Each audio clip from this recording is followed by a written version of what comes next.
ဘင်ဂျမင်ကသူ့ရဲ့တစ္ဆာမရှိတဲ့ချစ်သူကိုခေါ်ပြီးအိမ်ထဲကိုရဲရဲတင်းတင်းနဲ့ဝင်လာတယ်ပြီးတော့၄နှစ်တိုင်ပေါင်းလာတဲ့သူ့ဇနီးအာနာရှေ့စားပွဲပေါ်ကိုကြိုတင်ရေးထားတဲ့ကွာရှင်းစာချုပ်ကိုပြစ်တင်လိုက်တယ်ဇနီးဖြစ်သူကမိဘမဲ့တယောက်ဖြစ်ပြီးသူ့ကိုပဲအားကိုးနေရတာဆိုတော့သူနဲ့ကွာရှင်းလိုက်ရင်လုံးဝရှင်တန်နိုင်မှာမဟုတ်ဘူးလို့သူကယာနှုံးပြည့်ယုံကြည်နေတာအာနာငိုယိုပြီးခြေထိုးလက်ထိုးတောင်းပန်လိုက်မယ်လို့သူကတွက်ထားတာပေါ့ဒါပေမဲ့အာနာကစာရွက်ကိုတစ်ချက်ကြည့်လိုက်ပြီးသူ့ရှိကိုပဲပြန်ပစ်ပေးလိုက်တယ်မျက်နှာမှာဘာအရေးအယောင်မှမပြပဲအလွန်အေးဆေးနေတယ်ဘင်ဂျမင်ရဲ့မျက်နှာပေါ်ကအနာရသူလိုပြုံးစီစီမျက်နှာကြီးရက်တန့်သွားတယ်ခဏနေတော့အာနာကအေးဆေးဆေးပဲထောက်ပြလိုက်တယ်ကွာရှင်းစာချုပ်ထဲမှာရွမ်တန်း30ဝါတန်မိုးရှိတဲ့စီးပွားရေးဆိုင်ရာအဆောက်အုံလွှဲပြောင်းပေးဖို့ပါနေပေမဲ့အထောက်ထားစာရွက်စာတမ်းတွေဘာမှမပါလာဘူးတဲ့ဘင်ဂျမင်ကအာနာရုပ်ရှင်တဲကလို့အလွယ်တကူလက်မခံပဲဈေးဆွဲနေတာပဲလို့ထင်လိုက်တယ်သူ့မှန်ကိုမလျှော့ချင်တာနဲ့အဲ့ဒီနေရာမှာတင်လွှဲပြောင်းပေးမဲ့စာရွက်တွေကိုချက်ချင်းလက်မှတ်ထိုးပေးလိုက်ပြီးကွာရှင်းစာချုပ်မှာလက်မှတ်ထိုးလိုက်ရင်သူ့အိမ်ကနေထွက်သွားဖို့ကြွားဝါပြီးပြောလိုက်တယ်သူ့မိကလည်းဝင်ရောက်အားပေးပြီးအာနာမှာသွားစရာနေရာလည်းမရှိဘူးဒီမိသားစုမပါရင်မရှင်တန်နိုင်ဘူးလို့လှောင်ပြောင်ကြတယ်လူတွေရဲ့လှောင်ပြောင်တဲ့အကြည့်တွေကြားမှာအာနာကသူ့ရဲ့လက်ထက်လက်စွပ်ကိုဖြည်းဖြည်းချင်းချုပ်ပြီးစပွဲပေါ်တင်လိုက်တယ်ပြီးတော့ဘောပင်ကိုယူပြီးတွတ်ဆုပ်ချင်းလုံးဝမရှိပဲကွာရှင်းစာချုပ်မှာလက်မှတ်ထိုးလိုက်တယ်ငိုယိုတာတွေငင်းခုန်တာတွေလုံးဝမရှိပဲလှည့်ထွက်သွားလိုက်တာတန်ဖိုးမရှိတဲ့အမိုက်တစ်ခုကိုလွှင့်ပစ်လိုက်တယ်လို့ပါပ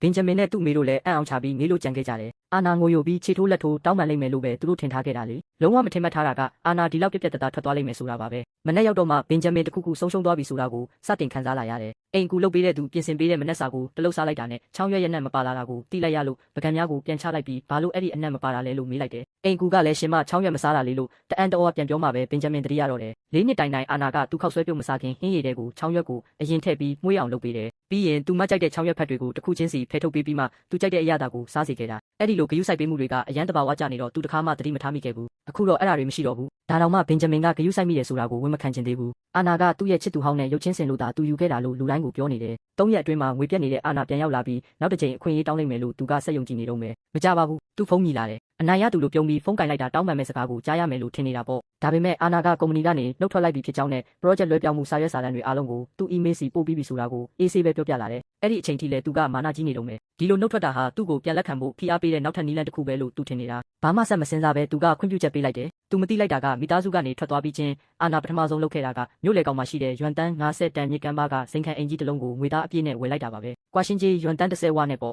သူ့ညီမလေးရောက်လာတဲ့အခါအာနာကပြောပြတယ်၄နှစ်တာကာလပတ်လုံးသူ့ဘဝတစ်ခုလုံးကဘင်ဂျမင်တယောက်တည်းပေါ်မှာပဲလှည့်ပတ်နေခဲ့တာအခုတော့သူ့အတွက်သူကိုပိုင်ဘဝနဲ့နေတော့မယ်တဲ့အဲ့ဒီအချိန်မှာပဲ Hloe Group ရဲ့ CEO ဖြစ်တဲ့ချက်ကအာနာကုမ္ပဏီကနေနှုတ်ထွက်သွားပြီဆိုတဲ့သတင်းကိုကြားလိုက်ရတယ်သတင်းကြားချင်းမှာပဲသူကလူတွေကိုမြို့အနှက်လွတ်ပြီးအာနာကိုရှာခိုင်းလိုက်တယ်သူဒီနေ့ကိုစောင့်နေခဲ့တာ6နှစ်တောင်ရှိပြီလေအဲ့ဒီအချိန်မှာအာနာကတော့ဘဝဟောင်းကိုနောက်မှထားခဲ့ဖို့အဝတ်စားတစ်တွေထုတ်ဝယ်နေတယ်အဲ့ဒီအချိန်မှာပဲအဲ့ဒီချစ်သူမာရီမာကဖိတ်ခေါ်တာလည်းမရှိပဲရှက်တက်တဲ့ပုံစံလည်းမရှိပဲရောက်လာတယ်ဘင်ဂျမင်အကြိုက်ဆုံးဖြစ်တဲ့အဖြူရောင်ကဝင်ကိုဝတ်ထားတော့မဲလားလို့လောင်ပြောင်ပြီးဘင်ဂျမင်ကိုပြန်ပေါင်းချင်နေတာလားလို့ဆွဆွဲတယ်အာနာကပြုံးလိုက်ပြီးအယောင်စာရေးကိုသူ့ရဲ့အဝတ်စမ်းကန်းထဲကအဖြူရောင်ဝတ်စုံမှန်သမျှကိုတင်ခိုင်းလိုက်တယ်ပြီးတော့သူကိုယ်တိုင်လှုပ်ဝက်ပြီးနှစ်ပေါင်းများစွာကြိုက်ခဲ့တဲ့အနီရောင်ကဝင်ကိုယူခဲ့ခိုင်းလိုက်တယ်အနီရောင်ဝတ်စုံနဲ့အပြင်ကိုထွက်လာတဲ့အခါတမျိုးလုံးလင်းလက်သွားတယ်လို့ပါပဲအလွန်ရင်ကျေးတယ်ယုံကြည်မှုအပြည့်ရှိတယ်လင်းလက်တောက်ပနေတယ်လူတွေကအာနာအစ်စ်မှန်ကိုအဲ့ဒီအချိန်မှစတွေ့ရတာအဲ့ဒီအချိန်မှာပဲဂျက်ကလူအုပ်ထဲကနေထွက်လာတယ်သူ့ကိုမြင်လိုက်တာနဲ့တခြားလူတွေအားလုံးပျောက်ကွယ်သွားတယ်လို့ပါပဲအဲ့ဒီချစ်သူမာလိမကမနာလိုမှုတွေနဲ့ပောက်ကွဲထွက်မတက်ဖြစ်သွားပြီးဘင်ဂျမင်ကိုချက်ချင်းဖုန်းဆက်ကဒီမာလာကြည့်ဖို့တောင်းဆိုလိုက်တယ်ဘင်ဂျမင်အပြေးလွှားရောက်လာခဲ့ပေမဲ့သူတွေးလိုက်ရတာကကျိုးပဲ့နေတဲ့မိန်းမတစ်ယောက်မဟုတ်ဘူးသူ့ရှိမှရက်နေတာကအံ့ဩစရာကောင်းလောက်အောင်ပြောင်းလဲသွားတဲ့အာနာဖြစ်ပြီး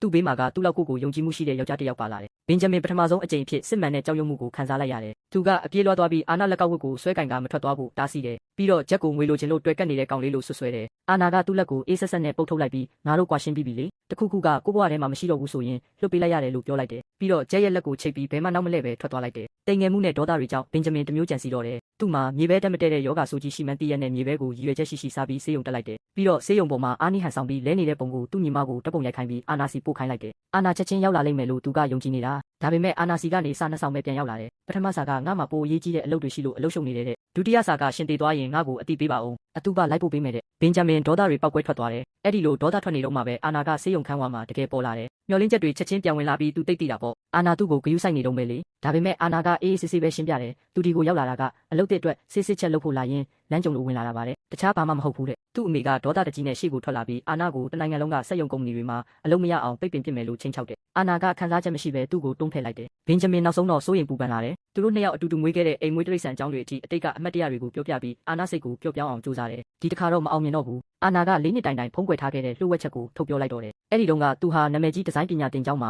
ာအတန်းဝင်ခွင့်ရခဲ့တာဒါပေမဲ့ဘင်ဂျမင်ကသူ့ရဲ့လက်ခံစာကိုခိုးပြီးဖုံးကွယ်ထားခဲ့တယ်သူ့ရဲ့အနာဂတ်ကိုတမင်တကာဖျက်ဆီးပစ်ခဲ့တာသူကတကယ်ကိုချစ်ရတဲ့သူရဲ့နေရာမှာအစားထိုးဖို့အတွက်အာနာရဲ့အတောင်ပံတွေကိုဖျက်ပြီးသူ့ဘေးမှာပဲချုံနှောင်ထားခဲ့တာလေအမှန်တရားကသူ့ကိုထားရက်ကားနဲ့တိုက်လိုက်တယ်လို့ပဲပြင်းပြင်းထန်ထန်ရိုက်ခတ်သွားတယ်ထွက်ပေါက်ပိတ်သွားပြီးရှက်ရွံ့သွားတဲ့ဘင်ဂျမင်ကသူတို့ရဲ့အတိတ်ကိုဖျောက်ဖျက်ပစ်ဖို့နဲ့အပြစ်ရှိတယ်ဆိုတဲ့ခံစားချက်ကိုဖယ်ရှားဖို့ ရွမ်တန်း90ပေးမယ်လို့ကန့်လန့်တယ်အာနာဘာမှပြန်မပြောရသေးခင်မှာပဲဂျက်ကရှေ့ကိုထွက်လာပြီးဘင်ဂျမင်ကိုမြေကြီးပေါ်လဲကျသွားအောင်ထိုးချလိုက်တယ်သူ့ဘက်ကနေရက်တီပေးမဲ့သူပထမဆုံးအကြိမ်ရှိလာတာပေါ့အာနာကမြေပြင်ပေါ်မှာလဲနေတဲ့သူကိုတစ်ချက်တောင်လှည့်မကြည့်ပဲလှည့်ထွက်သွားခဲ့တယ်အဲ့ဒီအချိန်ကျမှပဲဘင်ဂျမင်တကယ်ပါတွေဆုံးရှုံးလိုက်ရလဲဆိုတာကိုနားလည်လာတော့တယ်သူဆုံးရှုံးလိုက်တာကထမင်းချက်အိမ်တန်ရှင်းရေးလို့သူ့ကိုဂယုစိုက်ပေးတဲ့ဇနီးတစ်ယောက်တည်းမဟုတ်ဘူးသူ့မိသားစုစီးပွားရေးပြက်ပြီးချစ်သူမာရီမာကစွန့်ပစ်သွားတဲ့အချိန်မှာသူ့ဘေးမှာရက်တီပေးခဲ့တဲ့မိန်းမကိုဆုံးရှုံးလိုက်တာသူ့ရဲ့ပထမဆုံးရင်းနှီးမြှုပ်နှံမှုကိုရအောင်တဲ့လုပ်ငန်းကိုပြန်ထူထောင်နိုင်အောင်သူ့ရဲ့ကိုယ်ပိုင်ဒီဇိုင်းလက်ရာတွေနဲ့ကူညီပေးခဲ့တဲ့မိန်းမကိုဆုံးရှုံးလိုက်တာသူ့ရဲ့အကြိုက်နဲ့မကြိုက်တာတွေကိုအသေးစိတ်ထိမှတ်ထားပေးတဲ့မိန်းမသူ့တပွားလုံးနဲ့ချစ်ခဲ့တဲ့မိန်းမကိုဆုံးရှုံးလိုက်တာ၄နှစ်တိုင်တိုင်တန်ဖိုးမဖြတ်နိုင်တဲ့ပလဲရတနာကိုတန်ဖိုးမရှိတဲ့ကြောက်ခဲလို့သူထင်ခဲ့တယ်စစ်မှန်တဲ့မြတ်တာကိုကစားစရာတစ်ခုလို့ဆက်ဆံခဲ့တယ်အဆုံးမှာတော့သူ့လက်ကြံဆိုလို့အလင်းမရှိတော့တဲ့အိမ်အလွတ်ကြီးတစ်ခုအဆုံးမရှိတဲ့နောင်တတွေနဲ့ဘယ်တော့မှပြန်မရနိုင်တော့တဲ့မိန်းမကိုအမှတ်ရနေရမယ့်ဘဝတစ်ခုပဲကြံရတော့တယ်